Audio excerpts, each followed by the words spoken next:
Hey guys, Angus here. Got another Airsoft gun video for you guys today. Today we're going to be doing a performance test. Not only are we going to be chronoing a gun to see how hard it shoots, but we'll also be taking a few shots downrange at a target to see how accurate the gun is. What weapon are we going to be doing that performance test with? Well, this gun right here. This is the HFC Mauser C96 gas-powered airsoft rifle. Now, if you're interested in purchasing this product, there's a link down below in the description to airsplat.com where you can buy it for about $140. Quite a good price. Now, getting right into the video here, let's start off with the Chrono. I'm expecting a fairly high feet per second out of this gun, being that it is a gas rifle, and it's maybe 65-70 degrees out today. Not as warm as it could be, but certainly a bit warmer than it's been the past couple months. Anyway, for the chronograph, naturally we'll have our mag filled up with green gas supplied by airsplat.com, and we'll be firing 0.2 gram BBs into the Chrono. So, let's get to it, see how hard the HFC C96 is shooting. Okay, so we have the Extra Tech chronograph set up. Let's see how hard the HFC Mauser C96 is firing with 0.2 gram BBs. 464.3, 445.8, 431.6, 440.3, 428. Alright, so I'm going to cut the chrono short, mainly because I was doing a bit of plinking before I did the video with this gun. Mag's still a little cold, and with the gas replicas, when the mag starts to get colder, the gun's power begins to slowly drop down and down. Occasionally a little bit of feeding issues, which I did start to experience with the gun, but that's why we do these performance tests. Anyway, what you saw on the chrono there, you're getting some pretty high readings as I predicted. The first shot we saw was 465 FPS. You're probably going to get a higher reading for the first shot or two out of the gun, maybe the 460, 475 feet per second area, but more than likely it's going to dumb down to what we saw in the 430 to 450 feet per second area with .2s. That's a rather high FPS. If you're using this gun at a field, more than likely you're probably going to be restricted to higher powered AEG distances or a sniper distance, even if you do have a field that is strict with engagement distances. So the V per second certainly is high, but it isn't that bad, as I can definitely see this gun as more for something as a longer range rifle.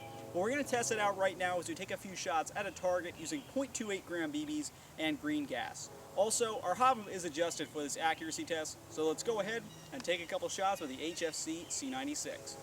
Alright, so we're set up about 130 feet downrange from our target. In my opinion, ideal distance for this gun.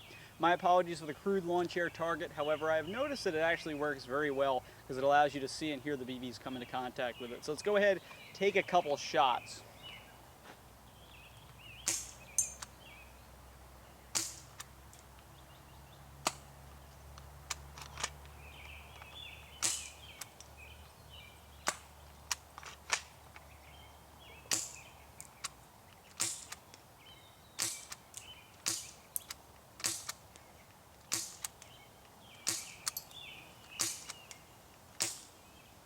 And we're out of BBs.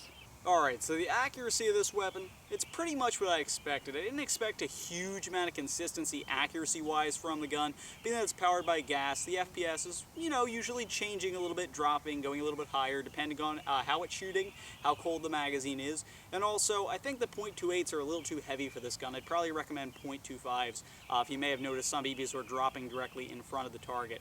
Like I mentioned there, our hop-up was adjusted, and if you count the shots that came into contact with the metal part of the chair a little bit in front of it, you did get the majority of the hits coming into contact with the target. We did have some couple flying overhead, a couple of them just nearing by the sides of it, and you may have noticed the gun fired 2 rounds occasionally. What that's from is if the BBs aren't lined up perfectly together inside the magazine, it causes the gun to misfeed and jam. You have to remove the mag, give it a quick smack, and then reinsert it. And then it fires the 2 BBs, one that was locked in the chamber ready to go, and the other BB that was being pushed into the mag at that current moment. So the biggest issue right now is the mag for performance-wise. You get a couple jams and misfeeds with it, and the consistency on the accuracy is decent, but it's not as good as, say, someone with a nicely upgraded bolt-action rifle. Also, the gun is not scopable out of the box. I was just simply using the iron sight, so I don't have anything amazingly well zoomed in for the weapon. Overall, I have to rate the performance of this gun fairly high. I like the higher feet per second as it is a gas rifle, more so intended for longer ranges, so it isn't exactly that bad of a high feet per second to have on this gun. Accuracy-wise, like I said, it could be better, but what we're seeing right now, the majority of the hits are coming into contact with the target. Therefore, Not a bad gun at all performance-wise. So thanks for watching, guys. This has just been Deathcore Airsoft's performance test of the HFC Mauser C96 gas-powered airsoft rifle. Thanks for watching, guys. Please subscribe.